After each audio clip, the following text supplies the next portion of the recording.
Praise the lord. నీకోసం వేసే మాట అని దేవుని వాగ్దానాన్ని వింటున్నా ప్రియ దేవుని బిడ్డలందరికీ హృదయపూర్వకమైన వందనాలు తెలియజేస్తున్నాను. దేవుడు మిమ్మల్ని మీ కుటుంబాన్ని దీవించి సకల సమృద్ధి చేత ప్రభు మిమ్మల్ని ఆశీర్వదించును గాక. మీకున్న అక్కర్లన్నీ కూడా ప్రభు తన మహిమైశ్వర్యం చొప్పున నిశ్చయంగా తీర్చును గాక. ఈరోజు పరిశుద్ధ గ్రంథం నుంచి కొన్ని మాటలు మనందరం కూడా ధ్యానిద్దాము. హోషేయ గ్రంథము 14వ అధ్యాయము 8వ వచనం, నా వలననే నీకు ఫలము కలుగును. ఆమె నిశ్చయంగా ప్రియ దేవుని బిడ్డ, ఈరోజు దేవుడు అద్భుతమైన రీతిగా మనతో మాట్లాడుతున్నాడు. ప్రతి ఒక్కరి జీవితంలో ఫలాన్ని ఆశిస్తూ ఉంటాం. ఫలం లేకుండా ఏది చేయాలి అనుకోము. అంటే ఏ పని చేసినా కూడా, ఎక్కడికి వెళ్ళినా కూడా ఏదో ఒకటి ఆశిస్తూ ఉంటాం. నిజంగా చెప్పాలి అంటే దేవుని సన్నిధికి వచ్చినప్పుడు కూడా ఏదో ఒకటి ఆశ కలిగి దేవుని సన్నిధికి వస్తూ ఉంటాం. ఏదో ఒకటి కోరుకొనే ప్రభు సన్నిధికి వస్తూ ఉంటాం. ప్రతి విషయంలో కూడా ఫలాన్ని మనం ఆశిస్తూ ఉంటాం. మనం చేస్తున్న పనిలో కావచ్చు, మనం కష్టపడుతున్న దాంట్లో కావచ్చు, మనము దేని కొరకైతే మనము చేస్తూ ఉంటాం. ప్రతి విషయంలో ఎక్కడైతే మనం వెతుకుతూ ఉంటామో ప్రతి విషయంలో ఫలాన్ని మనం కోరుకుంటూ ఉంటాం. ఈరోజు చాలా మంది ఆ ఫలం కోసం అని చెప్పి ప్రభువుని విడిచిపెట్టి చాలా కష్టపడుతూ ఉన్నారండి.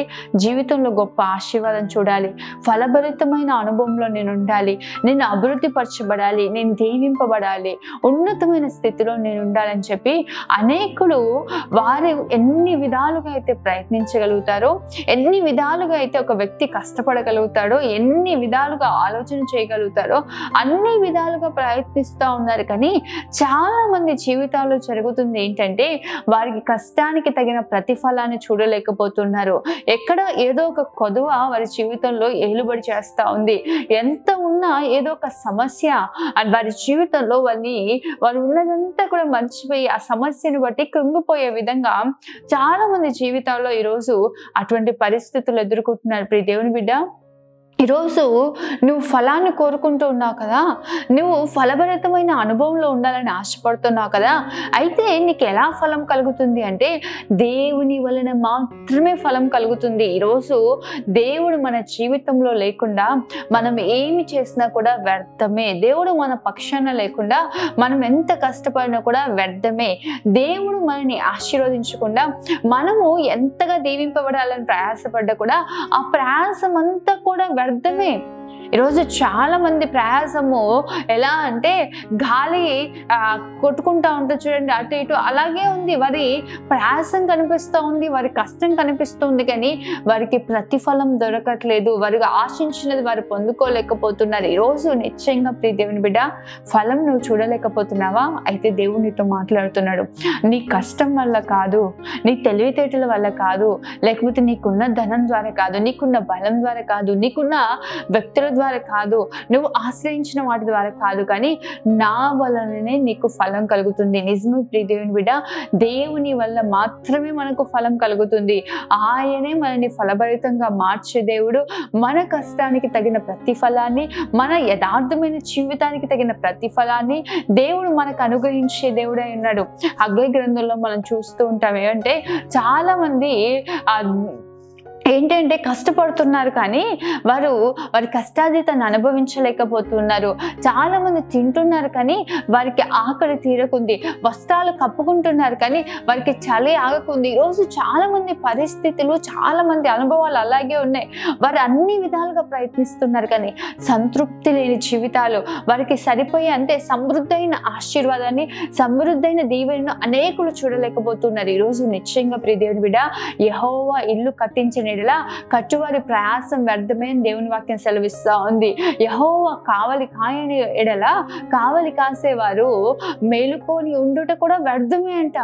ఈరోజు దేవుడు మనని ఆశీర్వదించకుండా, దేవుడు మనని దీవించకుండా, దేవుడు మనకు ఫలాన్ని ఇవ్వకుండా మనం ఎంత కష్టపడ్డా కూడా వృధాని. ప్రియ దేవుని బిడ్డ, దేవుని ఆశీర్వాదం మన పైన ఉండాలి, ప్రభువు మన పక్షాన ఉండాలి. చాలా మంది దేవుని సన్నిధిని మానివేసి ప్రభుతో గడపవలసిన సమయాన్ని పక్కకు పెట్టి అన్ని రీతులుగా కష్టపడతా ఉంటారు.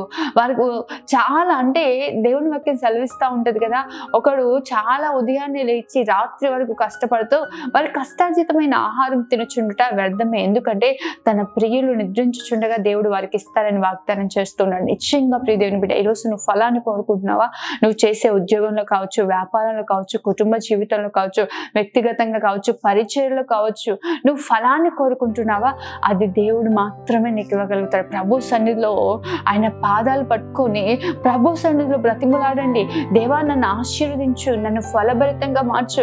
గర్భఫలం కావాలన్నా అది కేవలము దేవుని కృప తప్ప ఇంకేమీ లేదు. చాలా మంది అనుకుంటున్నారు ఏంటంటే డాక్టర్స్ వల్ల అవుతుంది, మెడిసిన్స్ వల్ల అవుతుంది, అలా అవుతుంది. అదేది లేదు ప్రియ దేవుని బిడ్డ. గర్భఫలం యెహోవా అనుగ్రహించు బహుమానం అని దేవుని వాక్యం సెలవిస్తూ ఉంది. ఈరోజు నువ్వు ఏ ఫలాన్ని ఆశిస్తున్నావు? భూఫలాన్ని ఆశిస్తున్నావా? గర్భఫలాన్ని ఆశిస్తున్నావా? నీ చేతుల కష్టార్జితాన్ని ఆశపడుతున్నావా? అది ఏదైనా సరే కేవలము దేవుని వల్ల మాత్రమే నీకు అనుగ్రహింపబడుతుంది.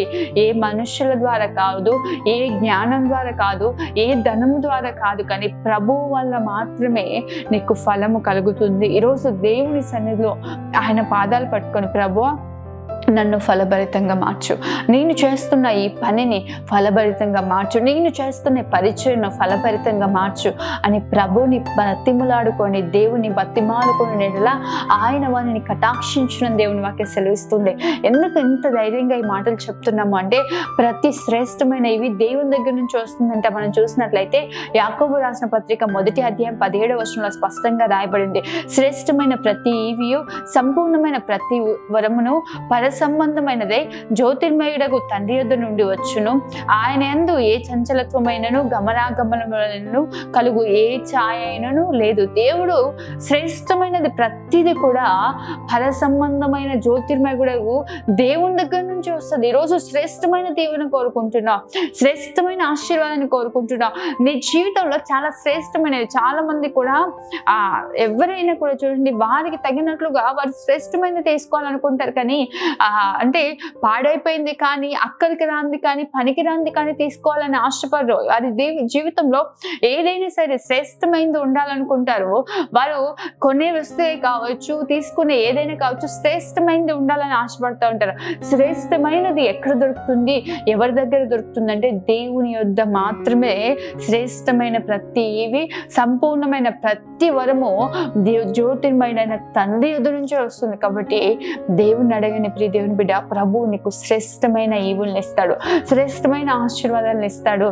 నిశ్చయంగా దేవుడు నీకు లోటుని కలగచేసే దేవుడు కాదు, కానీ సమృద్ధైన ఆశీర్వాదాన్ని ప్రభు నీకు మెండుగా కలగచేసే దేవుడై ఉన్నాడు. అదేవిధంగా చూస్తే అపోస్తులైన పౌలు అంటా ఉంటాడు ఫిలిప్పీయులకు రాసిన పత్రిక 4వ అధ్యాయం 13వ వచనంలో చూస్తే, నన్ను బలపరచు అని అందే నేను సమస్తము చేయగలనని.